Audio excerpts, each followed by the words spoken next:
Hello my dear drama lovers, welcome back to M drama glimpse. இந்த week நம்ம பார்த்துக்கிட்டு இருக்க அந்த காமிக் வேர்ல்ட் லவ் ஸ்டோரியோட பார்ட் 3 தான் இந்த வீடியோ நம்ம பார்க்க போறோம். இதுக்கு முந்தின வீடியோஸ் பார்க்காதவங்க கீழே டிஸ்கிரிப்ஷன் லிங்க் கொடுத்துருக்கேன், மறக்காம செக் பண்ணிக்கோங்க. சோ வாங்க गाइस, நம்ம இன்னைக்கு கதைக்குள்ள போகலாம். கடைசியா நம்ம ஹீரோ கையில ஒரு கத்தியை கொடுத்து என்ன குத்து எல்லா பிரச்சனையும் சரியாயிரும் அப்படிங்கிற மாதிரி நம்ம ஹீரோயின் சொல்லுவா. அப்படியே ஒரு ஃபிளாஷ் பார்த்தா நம்ம ஹீரோயின் மெயின் ரோட்ல நிப்பா. இன்னொரு பக்கம் அந்த மூங்கிற பையன் கோமால இருந்து கண் முழிச்சிருவான். இன்னொரு பக்கம் நம்ம ஹீரோ அவனோட வீட்டுல இருப்பான். என்னடா இது திடீர்னு இங்க இருக்கும் அப்படிங்கிற மாதிரி லைட்டா கன்ஃபியூஸ் ஆயிட்டு அவனோட அசிஸ்டன்ட் கிட்ட லூ எங்க அப்படிங்கிற மாதிரி கேட்பான். அதுக்கு அந்த அசிஸ்டன்ட்டும், பாஸ் அவதான் 3 மாசத்துக்கு முன்னாடியே அன்னைக்கு ஹோட்டல்ல இருந்து போனவதான், அடுத்து என்னன்னானே தெரியலையே அப்படிங்கிற மாதிரி சொல்லுவான். அப்புறம் தான் நம்மளுக்கு ஒரு விஷயம் தெரியும். அவன் கத்தி எடுத்து குத்துற மாதிரி தான் வந்திருப்பான். உண்மையிலே குத்தி இருக்க மாட்டான். ஆனா அதுக்குள்ள ஒரு ஃபிராக்ஷன் ஆஃப் செகண்ட்ல 3 மாசம் கழிச்சு என்ன நடக்குங்கிற ஸ்டோரி லைனுக்கு வந்துருவாங்க. இன்னொரு பக்கம் அந்த மூவை தான் காட்டுவாங்க. அவன் இப்ப கோமால இருந்து வந்துட்டு அவனோட கம்பெனிக்கு தான் போய்கிட்டு இருப்பானா. அப்படி போறப்ப தெரியாதனமா ஒரு பொண்ணு மேல மோதிடுவான். அந்த பொண்ணு வேற யாருமே இல்ல, நம்ம ஹீரோயின் தான். ஒரு ஃபிராக்ஷன் ஆஃப் செகண்ட்ல 3 மாசத்தை தாண்டி வந்தனால நம்ம எங்க இருக்கோம் என்ன பண்றோம் அப்படின்ட்டு புரியாம நடு ரோட்லயே நின்னுகிட்டு இருப்பா. அப்பதான் இந்த மூ அவன் காரை வச்சு இடிச்சிருவான். நல்ல வேலையா நம்ம ஹீரோயினுக்கு பெருசால எதுவும் அடிபட்டு இருக்காது. ஆனா இப்ப இவனை பார்த்தனையும் அவ ஒரு மாதிரி ஷாக் ஆயிருவா. என்னது மூ கோமால இருந்து எந்திரிச்சிட்டானா, அப்பனா இந்த கதை எல்லாமே ஃபர்ஸ்ட்ல இருந்து ஸ்டார்ட் ஆக போதா அப்படிங்கிற மாதிரி அவ யோசிச்சுக்கிட்டு இருப்பா. ஆனா இப்ப இவளை பார்த்தனையும் அந்த மூ ஸ்ட்ரைட்டா வந்து, என்ன வீம்புக்கனே என் கார் முன்னாடி வந்து விழுந்து என்னோட அட்டென்ஷனை கிராப் பண்ணலாம்னு நினைச்சியா? உன்ன மாதிரி எத்தனை பொண்ணுங்களை நான் பார்த்திருப்பேன், உன்கிட்ட பேசிக்கிட்டு இருக்கிறதுக்கு எனக்கு டைம் இல்ல, உன்னை தெரியாம அடிச்சிட்டேன் அப்படின்னு சொல்லிட்டு கொஞ்சம் காசை தூக்கி போடுவான். ஆனா அப்போ தெரியாதனமா நம்ம ஹீரோயின் ஸ்லிப் ஆக அந்த மூ அவளை டக்குன்ட்டு இருக்கமா பிடிச்சுக்குவான். ஆனா இவ்வளவு க்ளோஸா பார்த்தனையும் அந்த மூக்கு ஏதோ ஸ்ட்ரைக் ஆகும், இவளை எங்கேயோ பார்த்திருக்கோமே அப்படிங்கிற மாதிரி. ஆனா அவனுக்கு சரியா ஞாபகம் வராது. இவளைத்தான் அன்னைக்கு நம்ம ஹோட்டல்ல பார்த்தோம், இவ தள்ளி விட்டனாலதான் நம்மளுக்கு அடிபட்டு இருக்கு அப்படிங்கிற விஷயம் இவனுக்கு தெரிஞ்சிருச்சுன்னா இந்த ஸ்டோரி லைன்ல வேற ஏதாவது ஒரு பிரச்சனை வந்துரும் அப்படின்ட்டு, அப்படியா நம்ம இதுக்கு முன்னாடி மீட் பண்ணதே கிடையாது அப்படின்ட்டு நம்ம ஹீரோயின் அடிச்சு விடுவா. ஆனா இவங்க 2 பேரும் இப்படி க்ளோஸா இருக்கிறத அந்த மூவோட அசிஸ்டன்ட் போட்டோ எடுத்து வச்சுக்குவான். இன்னொரு பக்கம் அந்த சாங் பொண்ணு, அவளோட அப்பா, அப்புறம் அந்த மூவோட அம்மா, இவங்க 3 பேரும் பேசிக்கிட்டு இருப்பாங்க. என்னன்னா ஏற்கனவே இவங்க எல்லாரும் ஒரு கம்பெனியோட ப்ராஜெக்ட்டுக்கு சைன் பண்றதா இருக்கும்ல, அந்த மூ எந்திரிச்சனால அவன் கூட டிஸ்கஸ் பண்ணி அதை சைன் பண்ணலாம் அப்படிங்கிற மாதிரி ஒரு ஐடியால இருப்பாங்க. அந்த டைம் அந்த மூவோட அம்மா அப்படியே சாங்கை பத்தி அவ்வளவு பெருமையா சொல்லுவாங்க. இத்தனை நாள் வரைக்கும் அவன் கோமால இருந்தப்ப சாங் தான் அவனை கண்ணும் கருத்துமா பாத்துக்கிட்டா. இப்ப எல்லாரும் நம்ம ஒரு பிசினஸ்க்காக தான் இந்த மீட்டிங் போட்டிருக்கோம், நம்ம ஏன் வெறும் பிசினஸ் பார்ட்னர்ஸா மட்டும் இருக்கணும், பேசாம ரிலேட்டிவ்ஸ் ஆயிரலாமே, நம்ம ஏன் சாங்குக்கும் மூக்கும் கல்யாணம் பண்ணி வைக்க கூடாது அப்படிங்கிற மாதிரிலாம் மூவோட அம்மா பேசுவாங்க. இதை கேட்கிறப்ப சாங்குக்கு அவ்வளவு சந்தோஷமா இருக்கும். ஆனா அப்ப அவ சந்தோஷத்துல கள்ள தூக்கி போடுற மாதிரி அந்த அசிஸ்டன்ட் நம்ம ஹீரோயினும் அந்த மூவும் ஒன்னா இருந்த போட்டோவை இவளுக்கு அனுப்பிச்சு விடுவான். இதை பார்த்து அவ செமையா கடுப்பாவா. இன்னொரு பக்கம் நம்ம ஹீரோயினையும் அந்த மூவியும் தான் காட்டுவாங்க. அவன் காசை மட்டும் தூக்கி போட்டுட்டு அங்க இருந்து கிளம்பிடுவானா. அப்புறம் தான் நம்ம ஹீரோயினுக்கு ஒரு விஷயம் ரியலைஸே ஆகும். என்னடா இது, நம்ம கடைசியா அந்த ஹோட்டல்ல இருந்தோம், ஆனா இப்ப டக்குன்ட்டு 3 மாசம் ஸ்கிப் ஆயிருச்சு. சரி எதுவா இருந்தா என்ன, கதை போற போக்குல போகட்டும், இப்ப நம்ம இங்க இருக்கிறோம், அந்த லிங்க் என்ன பண்ணுவான் அப்படிங்கிற மாதிரி அவனை யோசித்து நம்ம ஹீரோக்கு கால் பண்ணுவான். ஆனா அவன் வேற ஏதோ ஒரு பிசினஸ் மீட்டிங்ல இருந்தனால நம்ம ஹீரோயின் கால் பண்ணதே அவனுக்கு தெரியாது. சரி அவன் கால் எடுக்கல, இனிதான் மூ எந்திரிச்சிட்டானே, ஸ்டோரி லைன்ல எந்த பிரச்சனையும் இருக்காது, எல்லா கதையும் கரெக்டா நடக்க ஆரம்பிக்கும், அதனால அந்த லிங்கும் அவனோட வில்லன் ரோல கரெக்டா பண்ணுவான், நம்ம எதுலயும் இன்டர்ஃபியர் ஆயிக்க வேண்டாம் அப்படிங்கிற மாதிரி யோசிச்சுக்கிட்டு இருப்பா. பட் இந்த இடத்துல இவளுக்கே தெரியாம அவ நம்ம ஹீரோ மேல அக்கறைப்படுறா அப்படிங்கறது அவளுக்கு புரியல. அடுத்து அந்த மூ தூக்கி போட்ட காசெல்லாம் எடுத்து நம்ம தான்ட்டு நல்லா செலவு பண்ணுவோம் அப்படின்ட்டு அவ பாக்கெட்டுக்குள்ள வைக்க போவாளா. ஆனா அப்பன்னு பார்த்து அவளால நகரவே முடியாது. அவ கை அவ கண்ட்ரோலையும் மீறி அங்க யாருமே இல்லாத இடத்துல, ஏ மூ காசை வச்சு இந்த மாதிரி மக்கள் எல்லாம் நீ அசிங்கப்படுத்த ட்ரை பண்றியா, உன் காசு யாருக்கு வேணும் அப்படிங்கிற மாதிரி அவ கண்ட்ரோல மீறி பேச ஆரம்பிப்பா. நம்ம ஹீரோயினுக்கே ஒரு மாதிரி ஷாக் ஆயிரும். ஐயோ எனக்கு இந்த பணம் வேணும், இது என்ன என் கண்ட்ரோலையும் மீறி நான் இப்படிலாம் சொல்றேன் அப்படின்ட்டு அவ யோசிச்சுக்கிட்டு இருக்கப்பயே இப்ப டக்குன்ட்டு இன்னொரு ஒரு ஃபிளாஷ். இவ்வளவு நேரம் நடு ரோட்ல இருந்துகிட்டு இருந்தவ அடுத்து டக்குன்ட்டு மூவோட ஆபீஸ்க்கு போயிருவா.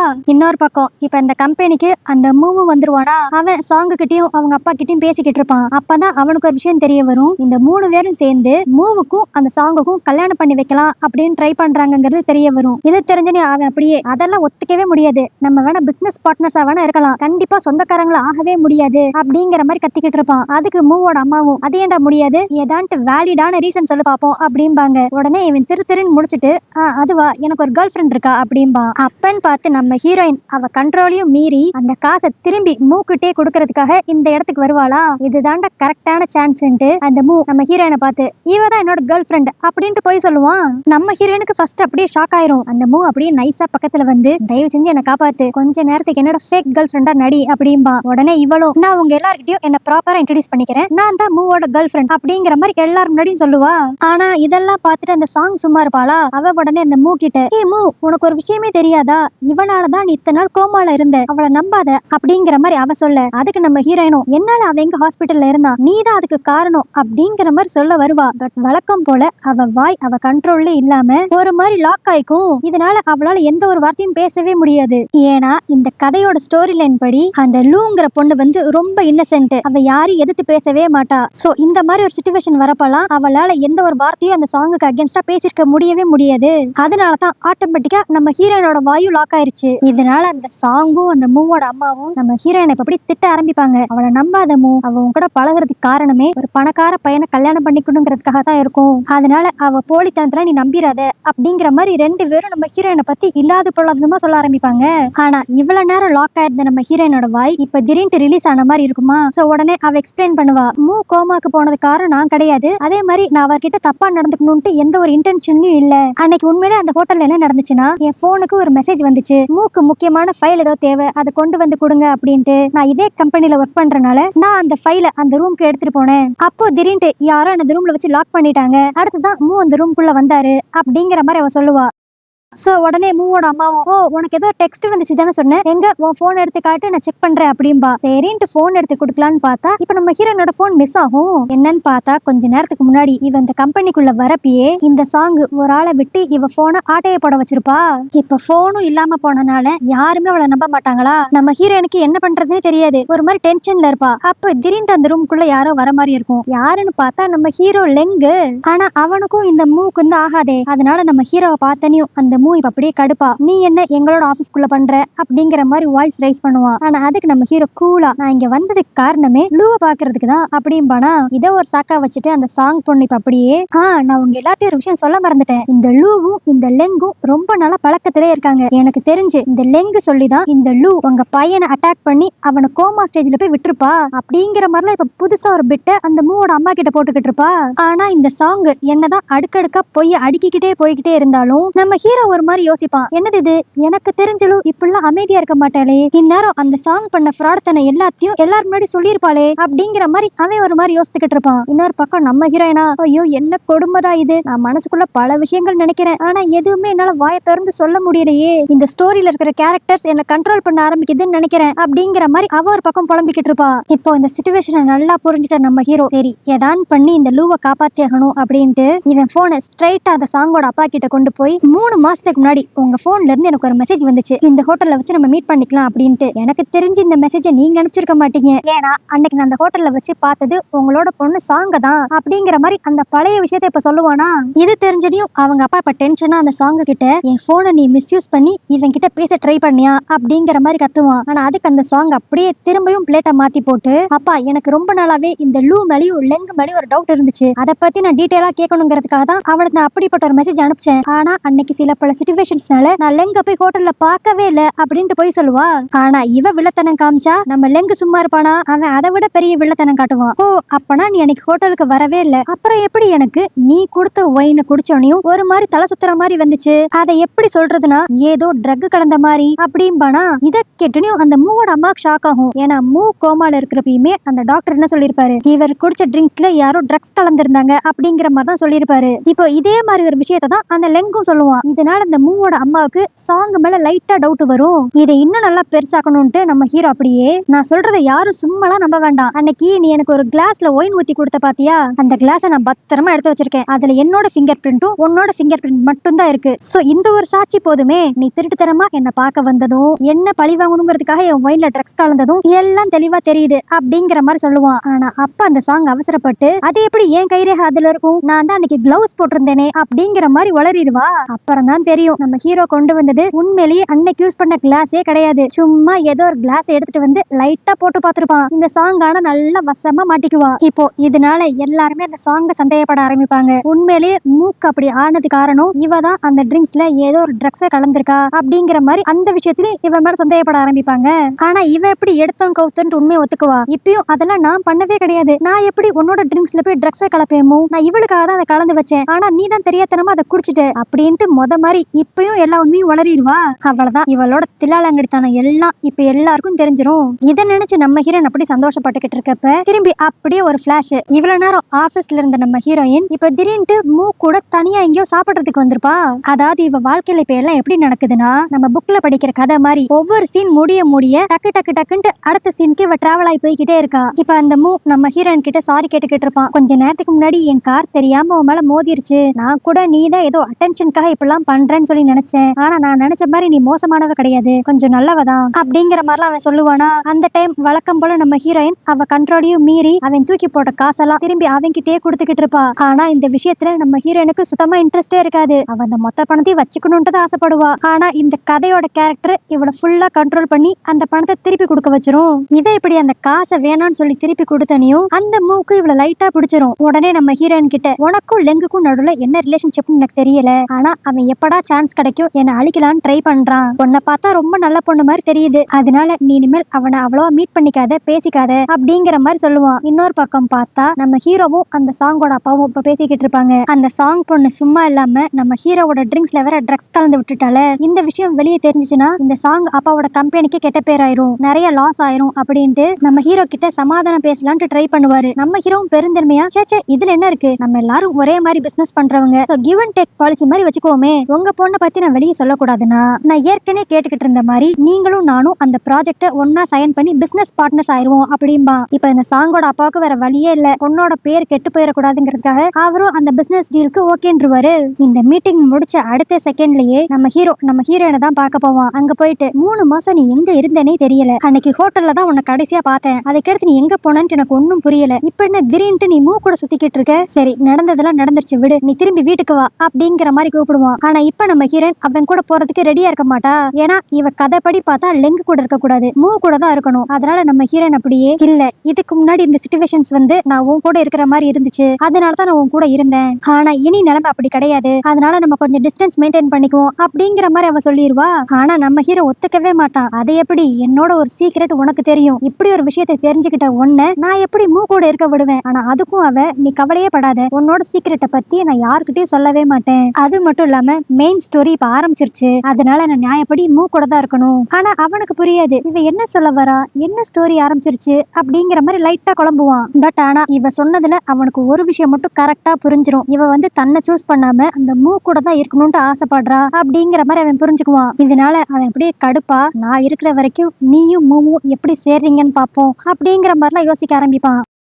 இப்போ இந்த சீன் முடிச்சோனையும் டக்குன்ட்டு அடுத்து ஒரு காஃபி ஷாப்போட சீனுக்கு போவாளா. அங்க பார்த்தா இவ பார்ட் டைம் ஒர்க்கரா ஒர்க் பண்ணிக்கிட்டு இருப்பா. அந்த இடத்துல தெரியாதனமா ஒரு கஸ்டமரோட பேக்லயே இவ காஃபியை கொட்டிடுவா. அந்த கஸ்டமர் உடனே கண்ணா பின்னான்ட்டு நம்ம ஹீரோயினை கத்த ஆரம்பிப்பா. நம்ம ஹீரோயினும் கோவத்துல என்னடி ஓவரா பேசுற அப்படின்ட்டு கேட்கலான்ட்டு நினைப்பா. பட் வழக்கம் போல அவ வாய் அவ கண்ட்ரோல்ல இருக்காது. அதனால அவளால எதுவுமே பேச முடியாம ஐயோ சாரி மேடம், நான் தெரியாம காஃபி கொட்டிட்டேன், உங்க பேக்குக்கு எவ்வளவு செலவாகும்னு சொல்லுங்க, நானே பே பண்ணிடுறேன் அப்படிங்கிற மாதிரிலாம் பேசுவா. ஆனா அந்த கஸ்டமர் விடாம நம்ம ஹீரோயினை திட்டிக்கிட்டே இருப்பா. என்னது இவ்வளவு காஸ்ட்லியான பேக்குக்கு நீ காசு கொடுக்க போறியா, அதெல்லாம் உன்னால இந்த ஜென்மத்துக்கு முடியாது, பேசாம இங்கேயே நீல் டவுன் பண்ணி இந்த பேக்கை கிளீன் பண்ணு, அப்ப வேணா உன்னை மன்னிக்கலாமா வேண்டாமான்னு நான் யோசிக்கிறேன் அப்படிங்கிற மாதிரி ஓவரா பேசுவா. ஆனா இதெல்லாம் கேட்கறதுக்கு நம்ம ஹீரோயினுக்கு அப்படியே சண்டை போடணும் போலதான் இருக்கும். ஆனா இவ இருக்கிற கேரக்டர் இவளை அப்படியே கண்ட்ரோல் பண்ணி அதே இடத்துல அழுக வச்சிரும். அப்பன்னு பார்த்து கரெக்டா அந்த மூவும் இந்த இடத்துக்கு வருவான். அவன் இப்ப அப்படியே அந்த கஸ்டமருக்கு நிறைய காசை கொடுத்து உங்க பேக்கோட காஸ்டையும் தாண்டி இதுல ரூபா இருக்கும், இதை எடுத்துட்டு இங்க இருந்து இடத்த காலி பண்ணுங்க அப்படின்னு சொல்லிட்டு இப்ப நம்ம ஹீரோயின் பக்கமா திரும்பி நீ ரொம்ப சாஃப்டா இன்னசென்ட்டான பொண்ணா இருக்கியே, இப்படி எல்லாம் இருக்காத, அப்புறம் எல்லாரும் உன் தலை மேல ஏறி உட்காந்துக்குவாங்க, ஆனா நீ இப்படி இருக்கிறது எனக்கு ஏதோ அட்ராக்ட் ஆகுது அப்படிங்கிற மாதிரி சொல்லிட்டு அவன் கிளம்புவான். ஆனா அப்ப அவன் வெளியே போறப்ப இவனை மாதிரியே ட்ரெஸ் பண்ணி ஒருத்தன் இவனை இடிச்சிட்டு போவானா. இதை பாக்குறதுக்கு அந்த மூக்கு ஏதோ சந்தேகமா இருக்கும். சரின்னு சொல்லிட்டு இப்ப உள்ள போய் பார்த்தா அங்க இவ்வளவு நேரம் சாதுவா இருந்த நம்ம ஹீரோயின் இப்ப அப்படியே அந்த கஸ்டமர் கிட்ட அவளோட ரியல் கேரக்டரை காட்ட ஆரம்பிப்பா. என்ன நானும் பொழைச்சு போட்டு ஏதோ கஸ்டமர்னு சொல்லி அமைதியா இருந்தா ஓவரா என்கிட்ட கத்திக்கிட்டு இருக்க, அதான் மூ இப்ப காசு கொடுத்தானே அதுல உன் பேக்குக்கும் தாண்டி நிறைய காசு இருக்கு, சோ அதை டேலி பண்ணணும்னா நான் திரும்ப உன்னோட பேக்குள்ள காஃபி ஊத்த போறேன் அப்படின்ட்டு காஃபியை ஊத்தி விட்டுருவா. இது எல்லாத்தையும் அந்த மூ திரும்பி உள்ள வந்து பாத்துருவான். ஆனா இதுல செம ட்விஸ்ட் என்னன்னா இது எல்லாமே நம்ம ஹீரோவோட பிளானு. கொஞ்ச நேரத்துக்கு முன்னாடி மூ மாதிரியே உள்ள போன ஆள் வேற யாருமே கிடையாது, நம்ம ஹீரோவோட அசிஸ்டன்ட். ஏன்னா அவனோட எண்ணம் இவங்க 2 பேரும் சேர்ந்துடவே கூடாது அப்படிங்கிற மாதிரி நினைக்கிறான். ஆனா இப்போ நம்ம ஹீரோயின் இவ்வளவு திமிர்த்தனமா நடந்துகிட்டதுல இருக்கிறத பார்த்தனையும் அந்த மூ அப்படியே கடுப்பாகி, அப்போ இவ்வளவு நேரம் என் முன்னாடி நீ நடிச்சுக்கிட்டு இருந்தியா, நீ பெரிய ஃப்ராடா இருப்ப போலயே அப்படின்ட்டு அவன் கோச்சிட்டு கிளம்பிடுவான். ஆனா இதுக்கெல்லாம் காரணம் நம்ம ஹீரோன்னு தெரிஞ்ச உடனே அவ போய் அப்படியே சண்டை போடுவா. டேய், நான் தான் சொல்லிட்டேன்ல, உனக்கும் எனக்கும் நடுவுல எந்த ஒரு ஃப்ரெண்ட்ஷிப் கூட கிடையாது, அப்புறம் ஏன்டா தேவையில்லாம என் வாழ்க்கையில இப்படி ஒரு குழப்பத்தை உண்டாக்குற? இங்க பாரு, என்னோட சீக்ரெட் உனக்கு தெரியும், அதனாலேயே நான் உன்னை மூ கிட்ட க்ளோஸ் ஆக விடவே மாட்டேன். அது மட்டும் இல்லாம நீ எங்க கிட்டலாம் ஒரு மாதிரி நடந்துக்கிற, மூ கிட்ட மட்டும் ரொம்ப அப்பாவி மாதிரி நடந்துக்கிறியே, அதுக்கு காரணம் என்ன அப்படிங்கிற மாதிரி கேட்பான். நான் டீட்டெயிலா சொன்னாலும் உனக்கு புரியாது, அதனால ஷார்ட்டா சொல்றேன், நல்லா கேட்டுக்கோ. நானும் மூவும் சேரணுங்கிறதா விதி, சொல்ல போனா அதுதான் ஒரிஜினல் கதையே. அதனால நீ தேவையில்லாம என்னோட வாழ்க்கையில குழப்பத்தை உண்டாக்காத. நீ சொல்றதெல்லாம் பார்த்தா உனக்கு மூவ ரொம்ப பிடிச்சிருக்கும் போலயே அப்படின்ட்டு அவன் கேட்பான். ஆனா அதுக்கு இப்பவும் நம்ம ஹீரோயின் இந்த ஸ்டோரி எல்லாம் மனசுல வச்சுக்கிட்டு, இங்க பாரு, இந்த உலகத்துல எல்லாருக்கும் ஒவ்வொரு பர்பஸ் இருக்கு. உன்னோட பர்பஸ் பழி வாங்குறது, அதே மாதிரி என்னோட பர்பஸ் வந்து மூவ கல்யாணம் பண்ணிக்கிறது. இதெல்லாம் பெர்ஃபெக்ட்டா நடந்தா மட்டும்தான் இந்த கதையே ஃபுல்ஃபில் ஆகும் அப்படிங்கிற மாதிரி புரியாத மாதிரியே கொஞ்சம் பேசுவா. ஆனா இவ என்னதான் சொன்னாலும் நம்ம ஹீரோ கடைசி என்ன யோசிப்பானா, அப்பனா இவளுக்கு மூவ தான் பிடிச்சிருக்கு அப்படிங்கிற மாதிரி அவன் யோசித்துக்குவான். அடுத்து அப்படியே நெக்ஸ்ட் சீன்ல தான் காட்டுவாங்க, நம்ம ஹீரோயின் எங்கேயோ நடந்து போய்கிட்டு இருப்பாளா, அப்போ ஒரு குட்டி பையன் ஏதோ ஒரு கடையில இருந்து ஒரு பண்ணை திருடிட்டு ஓட பாப்பான். இத பார்த்த நம்ம ஹீரோயின் அந்த பையனுக்காக அந்த பண்ணை வாங்கி கொடுக்கலாம்னு நினைச்சுதான் பக்கத்துல போவா. ஆனா அப்பன்னு பார்த்து அந்த கேரக்டர் அவளை ஃபுல்லா கண்ட்ரோல் பண்ணி இப்போ அந்த கடைக்காரன் கூட சண்டை போட வைக்கும். யோ, நீ இவ்வளவு பெரிய ஆள் மாதிரி இருக்க, ஆனா ஒரு சின்ன பையன் பண்ணை திருடிட்டான் இப்படி சண்டை போடுற, பாவம் அவனே பசியில இதெல்லாம் பண்ணிருப்பான், அந்த பையனோட பசியை கூட உன்னால புரிஞ்சுக்க முடியாதா, அப்படி இப்படின்ட்டு ரொம்ப சென்டிமெண்டலா பேச ஆரம்பிப்பா. ஆனா இவ இப்படிலாம் பேசுறது நம்ம ஹீரோயினுக்கே பிடிக்காது. ஆனா வேற வழியே இல்லாம அந்த கேரக்டரோட கண்ட்ரோலைசேஷனால இவ இப்படிலாம் பண்ணிக்கிட்டு இருப்பா. பட் இவ இப்படி அந்த குட்டி பையனுக்கு சப்போர்ட் பண்ணிட்டு வந்தனால அந்த கடைக்காரன் இப்ப அந்த ரெண்டு பேரையும் துரத்த ஆரம்பிப்பானா. அதனால நம்ம ஹீரோயின் வேகமா ஓடி வந்து ஒரு ஓரமா ஒளிஞ்சுக்குவா. பட் அந்நேரம் பார்த்து இவளுக்கு லைட்டா நெஞ்சு வலிக்க ஆரம்பிக்குமா. என்னடா இது, சம்மந்தமே இல்லாம இந்நேரத்துல நெஞ்சு வலிக்குது அப்படின்ட்டு ஆப்போசிட்ல பார்த்தா அங்க அந்த மூ நடந்து வந்துகிட்டு இருப்பான். ஓகே, இப்ப மட்டும் நம்மள மூ கிஸ் பண்ணானா நம்மளோட லவ் ஸ்டோரி இங்க இருந்து ஆரம்பிக்க போகுது அப்படின்ட்டு அவன் நினைச்சுக்கிட்டு மூவ கூப்பிட போற நேரத்துல கரெக்டா நம்ம ஹீரோ நடுவுல வந்து நம்ம ஹீரோயினை ஓரமா இழுத்துட்டு போய் கிஸ் பண்ணிடுவான். அடுத்த செகண்டே நம்ம ஹீரோயின் நார்மல் ஆயிருவா. ஆனா எப்பயுமே இப்படி கிஸ் பண்ண கிடைத்து ரெண்டு பேருக்குமே எதுவும் பெருசா தோணாது. ஆனா இப்போ ரெண்டு பேருமே ஒரு மாதிரி ஷையா ஃபீல் பண்ணுவாங்க. அதனால என்ன பேசிக்கிறதுன்னு தெரியாம எனக்கு வேற ஒரு வேலை இருக்கு அப்படின்ட்டு ஆளாளுக்கு வேற வேற டைரக்ஷன்ல போயிருவாங்க. ஆனா வீட்டுக்கு போன கெடுத்து ரெண்டு பேருக்குமே தூக்கம் வராது. ஒரு பக்கம் நம்ம ஹீரோ, நான் எதுக்கு அவளை கிஸ் பண்ண, விட்டா மூவே கிஸ் பண்ணிருப்பானே, ஏன் எனக்கு இவ்வளவு ஜெலஸ் ஆகுது அப்படின்ட்டு அவன் ஒரு பக்கம் யோசிக்க, இன்னொரு பக்கம் இதே விஷயத்தை தான் நம்ம ஹீரோயினும் யோசிச்சுக்கிட்டு இருப்பா. ஆனா இதுக்கெல்லாம் காரணம் லவ் அப்படிங்கறத இவங்க அக்செப்ட் பண்ணிக்கவே மாட்டாங்க. அதுக்கு பதிலா ரெண்டு பேருமே ஒரே மாதிரி, ஒருவேளை அந்த சீக்ரெட் நம்மளுக்கு தெரியுங்கிறனாலதான் லெங் வந்து என்ன கிஸ் பண்ணிருப்பான், ஏன்னா அவனை பொறுத்த வரைக்கும் நம்ம கூட க்ளோஸ் ஆக கூடாதுன்னு அவன் நினைக்கிறான், அதனாலதான் இப்படி பண்ணிருப்பான் அப்படின்ட்டு இவளும் இதே ரீசனை நினைக்க, இன்னொரு பக்கம் நம்ம ஹீரோவும் இதே ரீசனை தான் யோசிச்சுக்கிட்டு இருப்பான். பட் கடைசி வரைக்கும் இவங்க ரெண்டு பேருக்கு நடுவுல இருக்கிறது லவ் தான் அப்படிங்கறது அவங்களுக்கு புரியவே புரியாது. அடுத்த நாள் பார்த்தா அந்த சாங் இப்ப அப்படியே மூவோட அம்மா கிட்ட வந்து கெஞ்சிக்கிட்டு இருப்பா. ஆண்டி, நான் உண்மையிலேயே மூக்கு அந்த ட்ரக்ஸை கலக்கவே இல்லை, நான் இதெல்லாம் அந்த லூக்காக தான் பண்ணேன், பட் அவ எப்படியோ தப்பிச்சு கடைசியில உங்க பையன் அந்த ட்ரக்ஸை குடிக்கிற மாதிரி ஆயிருச்சு, என்ன நம்புங்க, நான் அவனை கஷ்டப்படுத்துற மாதிரி எந்த ஒரு விஷயமும் பண்ண மாட்டேன் அப்படிங்கிற மாதிரிலாம் கெஞ்சிக்கிட்டு இருப்பா. அதுக்கு அவங்களும், சரி இதெல்லாம் நீ மூ மேல இருக்கிற லவ்ல தான் பண்ணிருப்பேன்ட்டு எனக்கு புரியுது, ஆனா எனக்குமே அந்த லூவை சுத்தமா பிடிக்காது அப்படிங்கிற மாதிரிலாம் அந்த அம்மா சொல்லிக்கிட்டு இருப்பாங்க.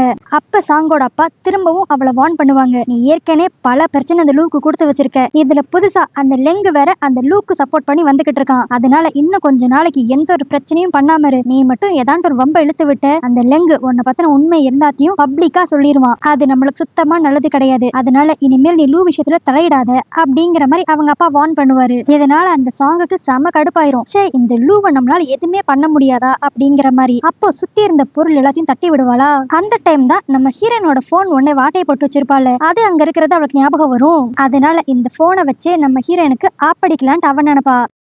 இதுவே இன்னொரு பக்கம் பார்த்தா நம்ம ஹீரோ எதர்ச்சியா நம்ம ஹீரோனோட தம்பியை மீட் பண்ணுவானா. அவன் சும்மா இல்லாம, என்ன மச்சான் எப்படி இருக்கீங்க, உங்களுக்கும் எங்க அக்காவுக்கு இப்ப ட்ராக் எல்லாம் எப்படி போகுது அப்படின்பா. இதை கேக்குறப்ப நம்ம ஹீரோக்கு ஒரு மாதிரி அதிர்ச்சியா இருக்கும், என்னடா இது எங்களுக்குள்ள ட்ராக் ஓடுதா, எப்படி அதை நீ சொல்ற அப்படின்பா. என்ன மச்சான் நீங்க இப்படி கேக்குறீங்க, நீங்க எங்க அக்காவை பாக்குற பார்வையா இருக்கட்டும், எங்க அக்கா உங்களை பாக்குற பார்வையா இருக்கட்டும், இதை வச்சு நான் கரெக்டா சொல்லிடுவேன் உங்க ரெண்டு பேருக்குள்ள ஏதோ இருக்குன்ட்டு. சப்போஸ் உங்களுக்கு அதுல டவுட் இருந்துச்சுன்னா, உங்க ரெண்டு பேருக்குள்ள லவ் இருக்கா இல்லையான்னு தெரிஞ்சுக்கிறதுக்கு என் என்கிட்ட சில ஐடியாஸ் இருக்கு. எங்க அக்கா உங்க பக்கத்துல இல்லனா நீங்க அவளை ரொம்ப மிஸ் பண்ணணும். அதே மாதிரி அவ ஏதாண்டு ஒரு டேஞ்சர்ல இருக்கான்னு தெரிஞ்சுச்சுன்னா உங்க உயிரை கூட மதிக்காம நீங்க அவளை காப்பாத்துறதுல தான் முழு முயற்சி எடுக்கணும். இந்த மாதிரினா நீங்க இருந்தீங்கன்னாவே போதும், உங்களுக்கு எங்க அக்கா மேல ஃபுல் லவ் இருக்குன்ட்டு கன்ஃபார்ம் அப்படிங்கிற மாதிரி அவன் சொல்லுவான். இந்த ஐடியாலாம் கேக்குறப்ப நம்ம ஹீரோக்கு இதை டெஸ்ட் பண்ணி பார்த்தா என்ன அப்படிங்கிற மாதிரி தான் இருக்கும். அப்ப கரெக்டா அந்த தம்பிக்காரனே, நீங்க கவலையே படாதீங்க, இன்னைக்கு நைட்டு நான் எப்படியான்ட்டு எங்க அக்காவை உங்க கூட டின்னர் சாப்பிடுறதுக்கு வெளியே அனுப்பிச்சு வைக்கிறேன் அப்படின்பா.